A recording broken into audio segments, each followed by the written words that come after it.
पहुंची हूँ महाकाल की नगरी उज्जैन। यहाँ का महात्म्य बहुत ही बड़ा है। विस्तृत में बहुत कुछ है कहने को और सुनने को। सबसे अनुभूत वाली बात आती है 84 महादेव की, क्योंकि एकमात्र 84 महादेव ही हैं जो सिर्फ उज्जैन में विराजते हैं। पूरे भारत में और कहीं भी एक साथ 84 महादेव देखने नहीं मिलते।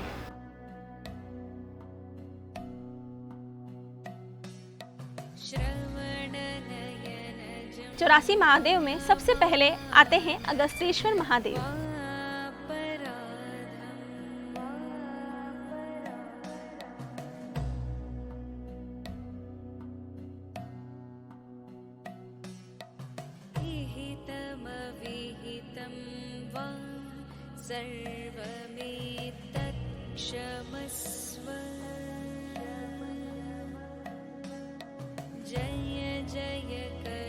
इतिहास तथा परंपरा की हम बात करें तो 84 महादेव का भौगोलिक आकलन एक अलग ही व्यवस्था को तय करता है। महादेव का 84 अनुक्रम में होना या 84 शिवलिंगों के रूप में उपस्थित होना एक विशेषता मानी जाती है।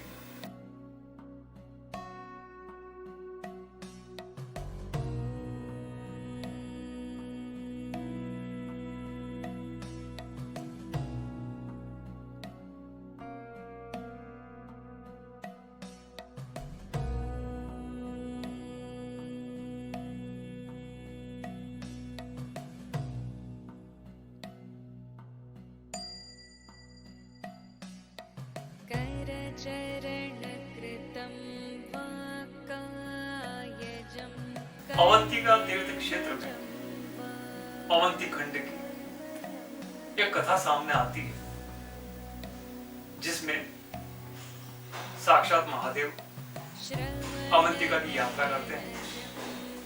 साथ ही माता पार्वती भी रहते हैं। माता पार्वती भगवान शिव से पूछती है कि हे प्रभु, जरा यह तो बताएं कि अवंतिका तीर्थ क्षेत्र पर कुल कितने शिवलिंग हैं? महादेव का उत्तर यह होता है कि हे देवी, यहाँ असंख्य असंख्य शिवलिंगों का निर्माण हो चुका है। यथा संख्या की उल्लेख की स्थिति तो मैं भी नहीं कर सकता, क्योंकि मेरे भक्तगण हर स्वरूप में मुझे शिव में मानते हैं। इस दृष्टि से जब शिव यात्रा या महादेव की यात्रा का आरंभ हम करते हैं तो 84 महादेव का विशेष उल्लेख प्राप्त होता है। 84 महादेव में सर्वप्रथम अगस्त्येश्वर महादेव आते हैं।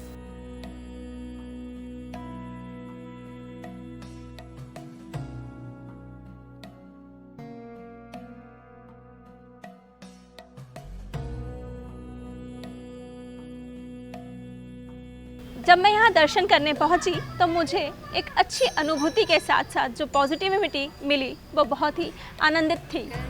और उसके बाद मुझे यह आभास हुआ कि मुझे जानना चाहिए कि क्यों इतना मनोरम आनंद आता है यहाँ पर। जब मैंने इसकी जानकारी हासिल की तो मुझे पता चला स्वयं अगस्त्य ऋषि ने यहाँ पर तपस्या की और भगवान शिव को प्रसन्न कर इस मंदिर की स्थापना की।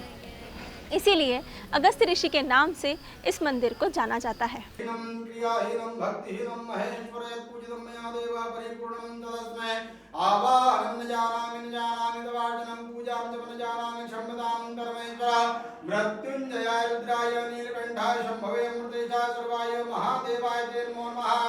भगवान को स्पर्श करें।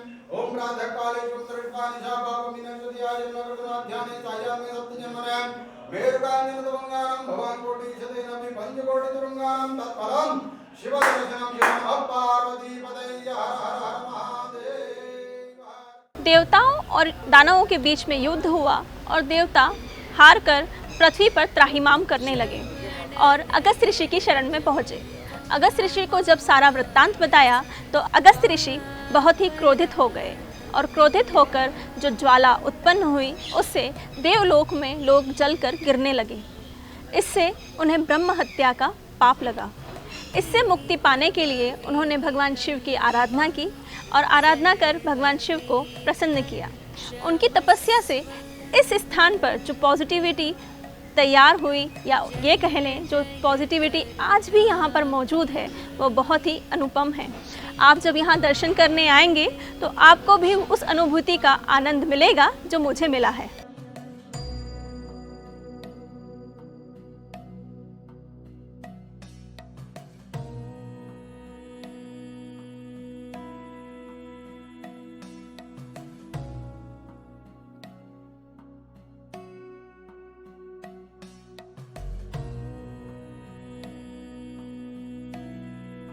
अगस्त्य मुनि ने ब्रह्म शाप की निवृत्ति के लिए शिवलिंग की स्थापना से संबंधित अनुक्रम को स्थापित किया है। यहाँ पर माना गया है कि जब कभी किसी मनुष्य से किसी अप्रकार की, या ये कह लीजिए अज्ञात रूप से ब्रह्म हत्या का दंश लगता है या दोष लगता है, उस दोष की निवृत्ति के लिए अगस्त्येश्वर महादेव की पूजन की परंपरा है। पौराणिक मान्यता यह भी कहती है कि यहाँ पर यात्रा का आरंभ 84/1 या 1/84 से शुरू होता है। यही नहीं, यदि यात्रा के आगे हम प्रयास करते हैं तो बहुत कुछ ऐसे संसाधन हमें प्राप्त होते हैं जो 84 कल्प की स्थिति को अनुकूल करवाते हैं। अगस्त्येश्वर महादेव यहाँ पर की गई पूजन संकल्प की सिद्धि करवाती है।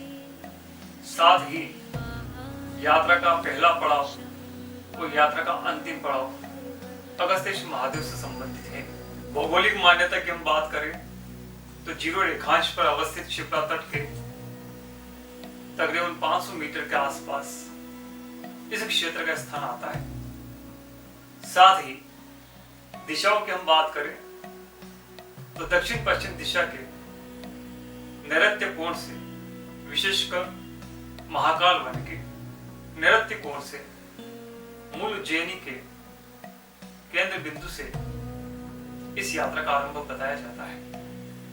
चूंकि भारतीय ज्योतिष शास्त्र में यहाँ पर राहु का स्थान की परंपरा की बात भी कही गई है।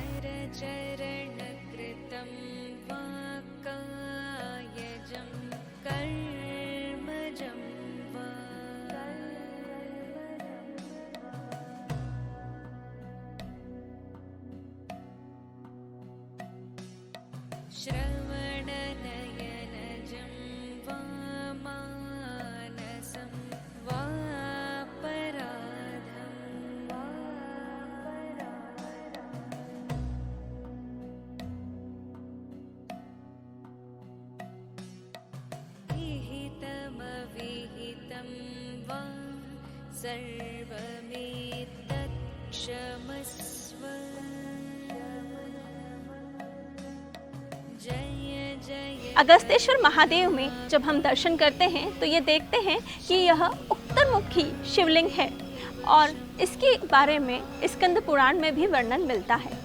इसी कारण इसका महात्म्य और भी बढ़ जाता है।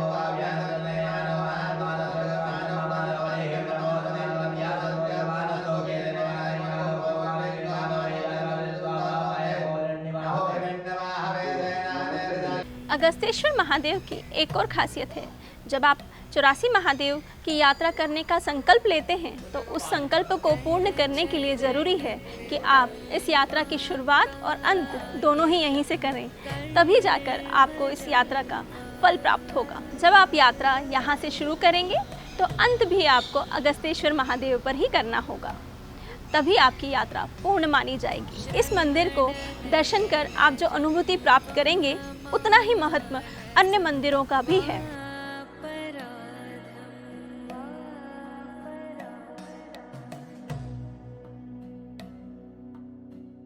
पुष्पाणि च पुष्पाञ्जलिर्ज्ञातुं ग्रहणकर्मेश्वरः भगवते सदाशिवगस्ते महादेवताभ्यो नमः साङ्गातपुष्पासहिताय नमः श्रीमन्त्रपुष्पाञ्जलिं समर्पयामि। जय जय करुणाब्धि श्री स्कंद पुराण का अवंती खंड में नाग तीर्थ और भैरव तीर्थ की महिमा का उल्लेख भी किया गया है। इसी जगह थोड़ी दूरी पर नागों का तीर्थ भी है। साथ ही यदि हम आगे बात करें तो नरसिंह घाट है।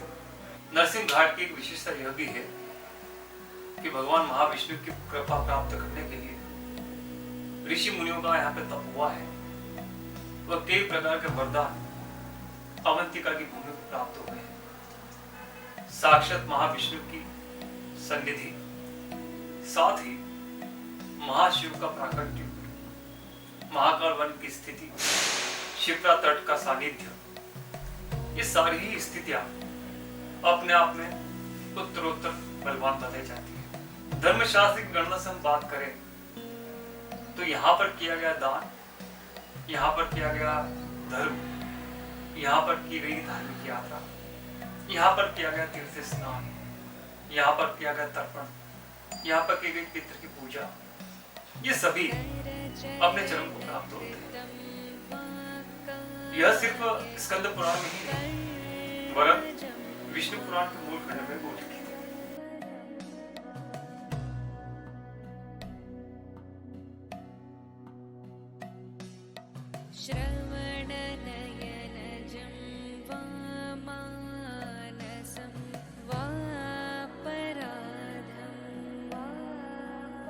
यदि हम आगे की बात करें तो यह मेष और सिंह राशि के दिशा क्षेत्र को इंगित करता है। चूंकि उज्जैनी महाकाल वन, यहाँ हम उज्जैन की बात करें तो यह दक्षिण में अवस्थित स्थिति है। दक्षिण दिशा के स्वामी मंगल है और मंगल की प्रथम राशि मेष आती है।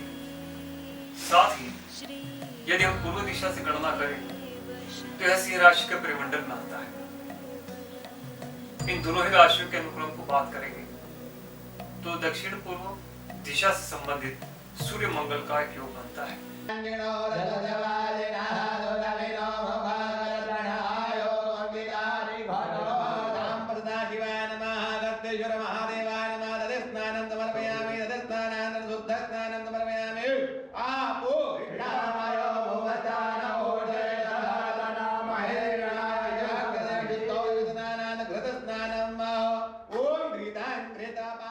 कुछ दूरी पर उत्तर दिशा के मूल बिंदु में, जहां हम ये कह सकते हैं कि 110 डिग्री पे सप्तऋषि मंडल का स्थान आता है। हालांकि सप्तऋषि का मंडल का स्थान अलग अलग समय पर, अलग अलग ऋतुकाल में आकाश मंडल पर दिखाई देता है। यह उत्तर दिशा से भी संबंधित है और पूर्व को अवलोकित करता है।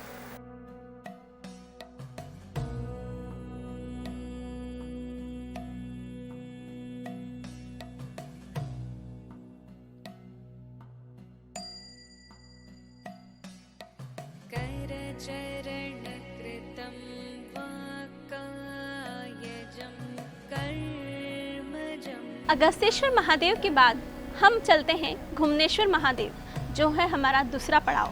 यहाँ पर भी हम भगवान के महात्म्य के बारे में जानेंगे और देखेंगे कि यहाँ पर क्या अनोखा देखने के लिए मिलता है। जय महाकाल।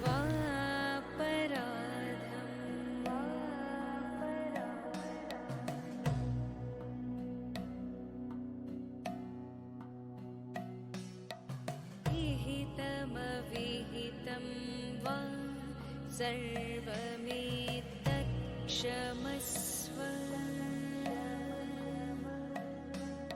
जय जय करुणाब्धि श्री महादेव शम्भो।